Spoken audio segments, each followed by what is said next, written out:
Welcome everybody back to the Rundown Podcast. My name is Abe Hicks, and I'm here with my main man Dylan Kearns. Dylan, how you doing?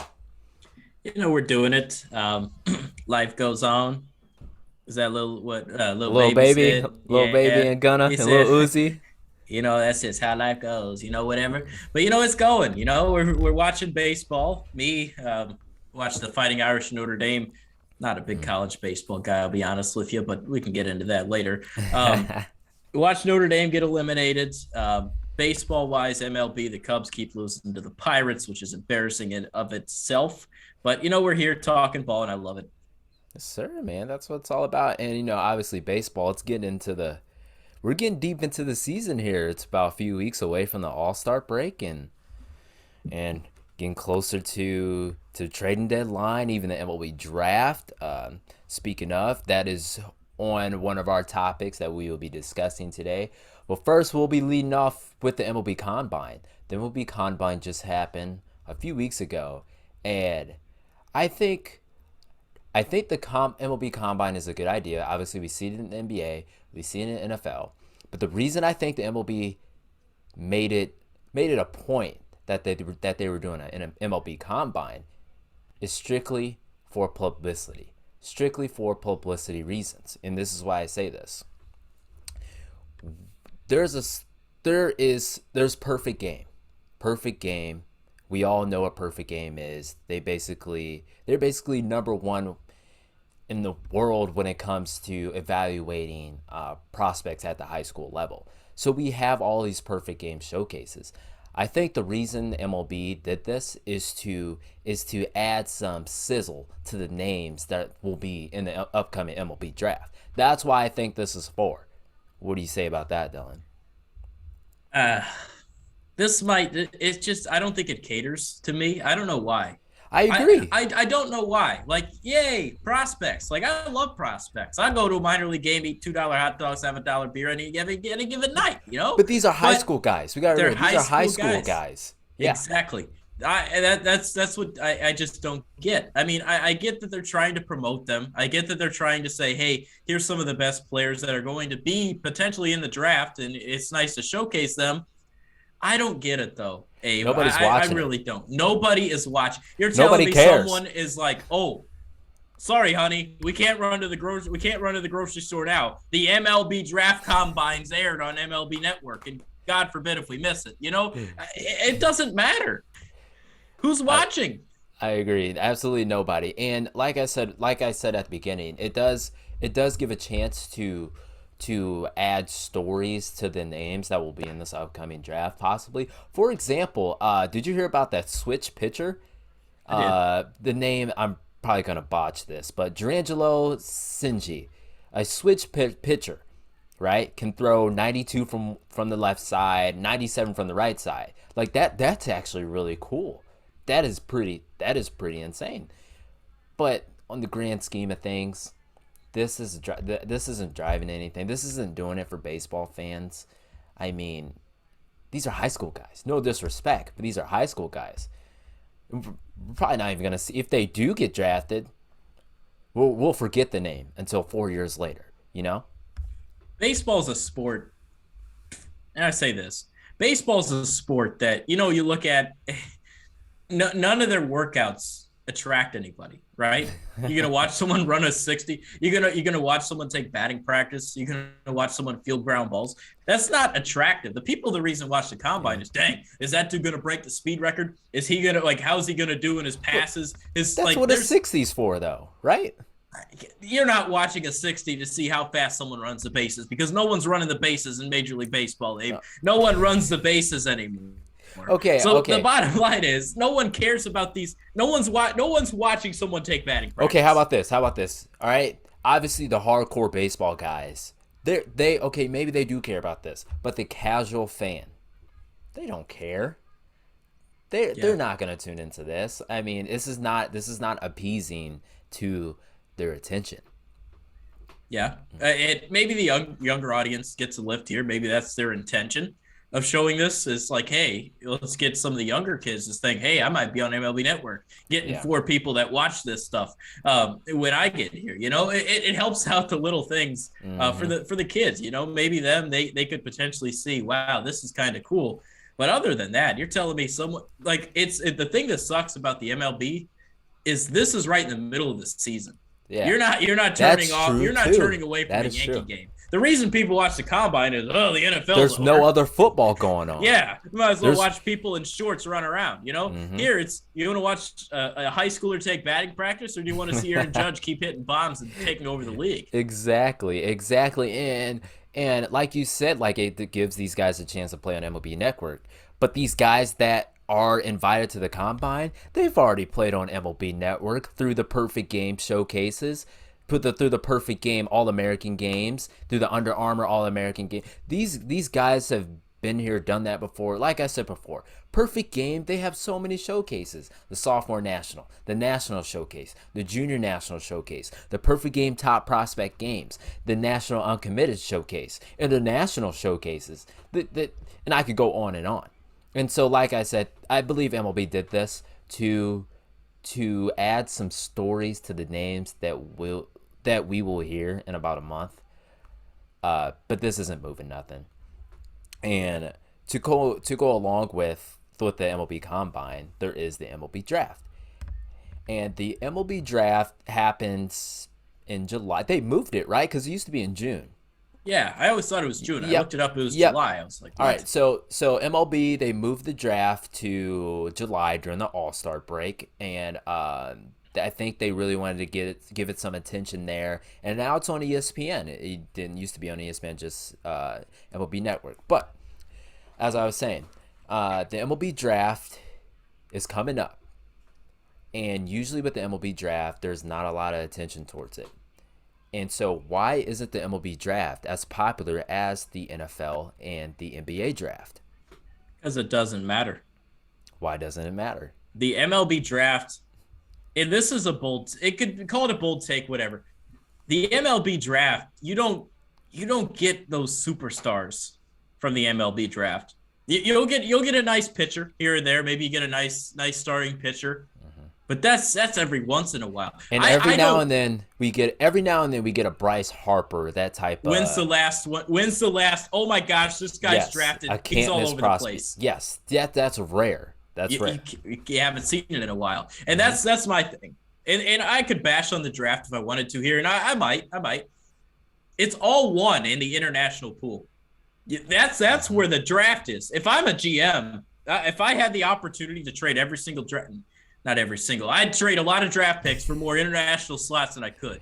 Because I mean, the players that are taking off right now, you can't ignore it. Ronald Lacuna, Vlad Jr., Juan Soto, all these guys were not drafted. Where'd they come All from? these guys, they come from either Dominican Republic, Venezuela, Puerto Rico. They're international pool. Yeah. International pool, right? And that's what you're seeing in the game today. Those are the superstars. You might get a good player in the draft, right? You might get a good player. What's that? You might get an ace, a good pitcher, and you might get a good player, a solid third baseman, an Austin Riley, someone like that. That's just a good player. But those superstars, man, you can't miss in the international pool. And Wander Franco's another. Like, there's so many that just come through the system. All the top prospects, they can get it done, man. And baseball's groomed big time, especially in the Dominican Republic. They're playing for a long time. Here's an interesting thing. Wilson Contreras has been with the Cubs for 10 years. 10 years that are actually signed in 2013, I want to say. Yeah, I mean, he's 27 years old, 26.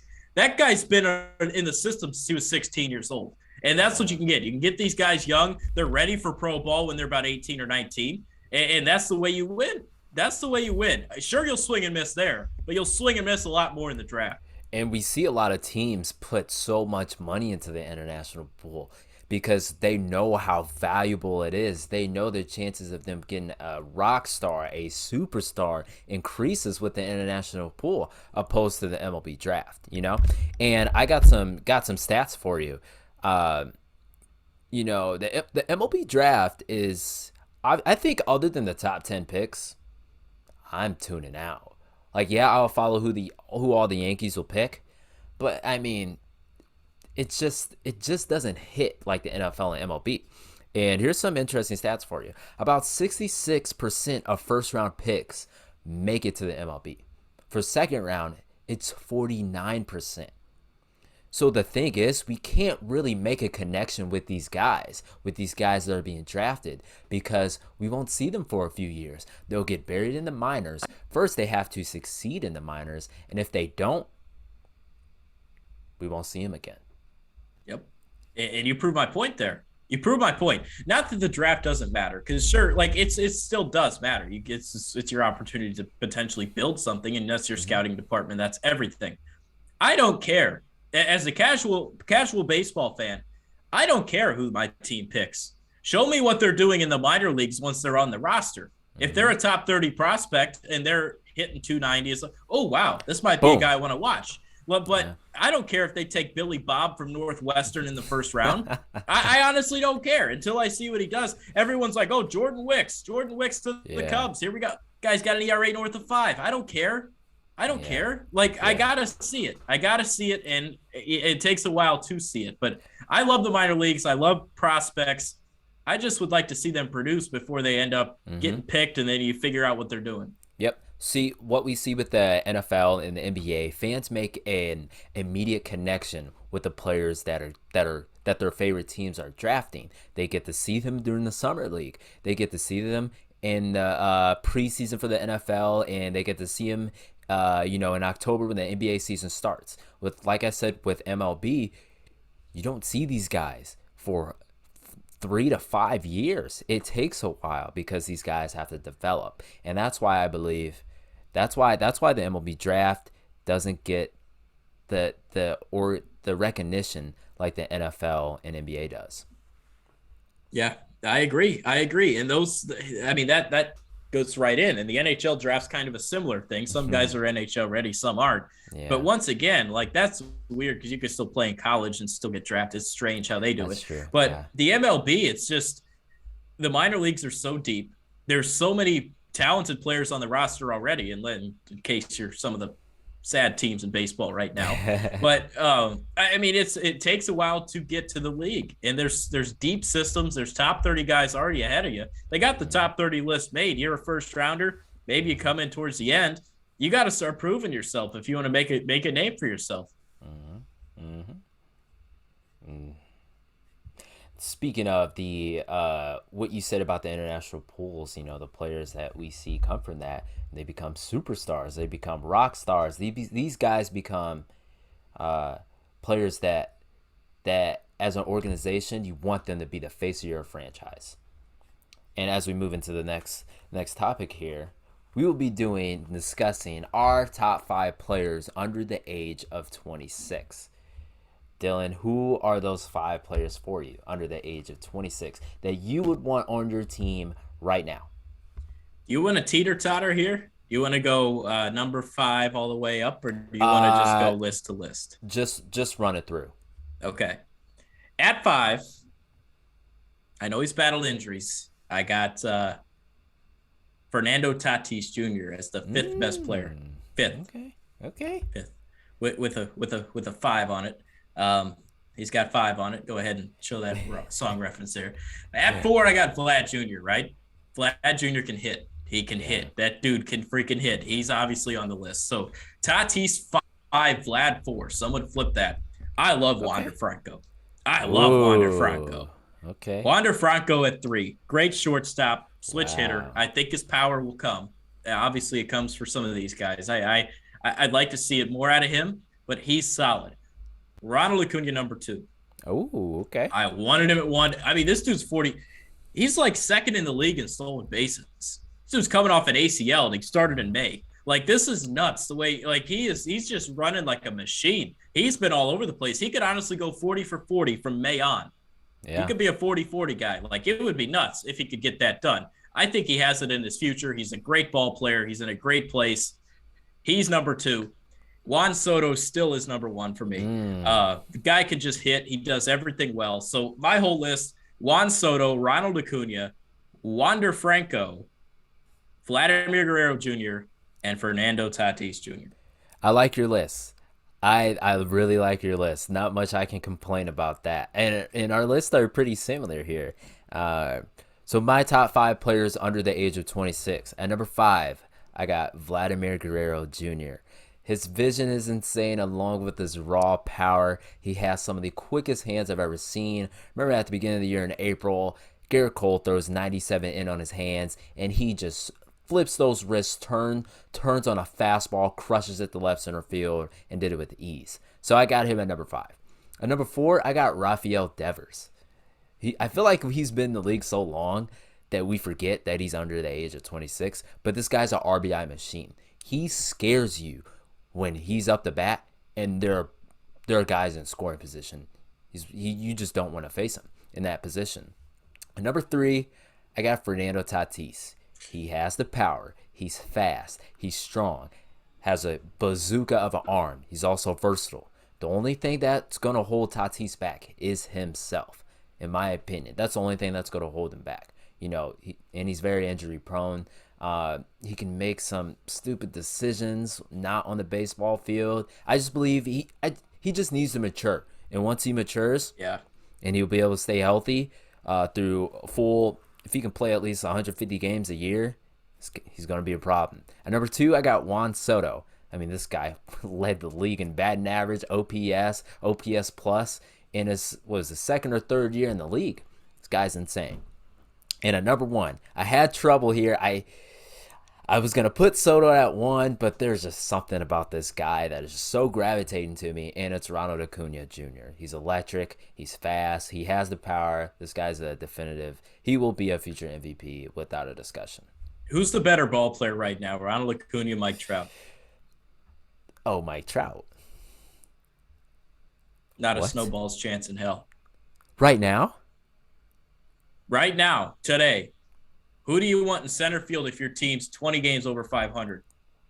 I want what? What type of question is this? No. It got me thinking. Ronald Acuna is the answer. Over Mike Trout? Yeah. Ronald Acuna is the answer over Mike Trout. Why? Do you watch? I know Trout has everything Do down. you watch? Trout's been insane lately. Yeah, Trout's a good ball player. I hate Mike Trout slander, and I hate dishing it out here. You're Ronald doing it Acuna right is now. a beast. I know I'm doing it right now. Ronald Acuna is a beast. He's different. Yes. I'm a sole believer in Mike Trout. I hate doing this, but I would rather have Ronald Acuna today. That guy is a difference maker on your ball club. So is Mike Trout. Is he? Because the Angels keep losing ball games. Okay. Well, Is he a difference maker on that ball club? Because Ronald Acuna comes back and the Braves go on a stretch. You're right. You got a point. You're okay, but Mike Trout is. When he's healthy, he's just top 3 player in consistent. That's why baseball. people love him. People love him because he's consistent. Ronald Acuna is that guy. Ronald Acuna is that guy. Acuna has the better team around him. That's fair, but no Yeah. Ozzy. Like, he's still all right. Okay, but I'm other sure he's than got Trout, the better team around. okay, other than the lineup and gosh, I They mean, I got guess have Ward, they got Jared Walsh, they got yeah. good ball players. It's not like they Don't can tell me pitch- it's not. Their Yeah. pitching's been all right. They had Ohtani. Lorenzen's been good. The kid threw the no-hitter. Raisel Iglesias isn't terrible. They just lose ball games. They do, but you can't blame that on Trout. Why? He hasn't gotten to the playoffs. Baseball's it's so different. I get that. And I hate the Mike Trout slander. I'm You're off the giving it top. to him. He's my favorite player of all time. Ronald Acuna is better right now. He's better right now. Yes. Let me pull up Trout's numbers. Oh, well, you search that. I'll keep giving him my spiel about Ronald Acuna. I mean, just think it like, I'm not saying Mike Trout isn't appointment television. But there's something about Acuna. There is something about Ronald Acuna that you're like, man, the Braves are on. They're playing the Mets. Oh, let's go. That's a game that I got to see. Dude, Trout's batting 290, man. Batting 290 with 21 home runs. Yeah, he's having a great year. OPS plus of 192, and you're sitting here telling me you'd rather have Acuna? I would rather have Acuna. What's Trout's stolen base numbers right now? Oh gosh, he doesn't have any. Okay, so all right, Trout is no longer a threat on the bases. Okay, Yep, and 5-tool why? Acuna Why? is. Because he would get hurt a lot. Oh, Acuna's coming off an ACL. He's got 12. Yes. All right, I'll give him that. Trout doesn't run as much. Acuna wants to run, and that makes him lethal. But I believe as of now, Trout is the all around better hitter. I He is the more disagree. consistent, better hitter. It's okay. Hitting. I said ball player. Okay, I said ball player. I still I want said, who Trout. would you rather have? I won Ronald Acuna. In a big moment, I would rather have Trout. Okay, bases loaded, 2 outs in the ninth inning. Who would you rather have, Trout or? You'd rather have Acuna over Trout? Oof. Oof. I'd rather have Acuna. He's been more clutch. Wow. Okay. He's been proven more clutch. Wow. Wow, that is. I would definitely was not expecting that take. That's what we call a hot take, folks, and what a way to end that show. For those that are listening, I would love to hear who would you rather have in center field. Who, in your opinion, is the better ball player, Mike Trout or Ronald Acuna? Dylan Kearns believes it's Ronald Acuna. I disagree. I think Trout. I love the consistency. I believe Dylan loves what Acuna can bring all around, right? Yep. Right. Who it's not a terrible take. It's definitely sizzling. It's a little steamy take. But thanks for those who listen. This will be out on YouTube, also on Spotify podcast. Follow us on all of our social media, the Rundown Media, and thank you for listening. We want to continue to grow our social media, especially on TikTok. It just hit 800 followers. Thank you to everybody, and we'll be back next week with some more hot takes for you.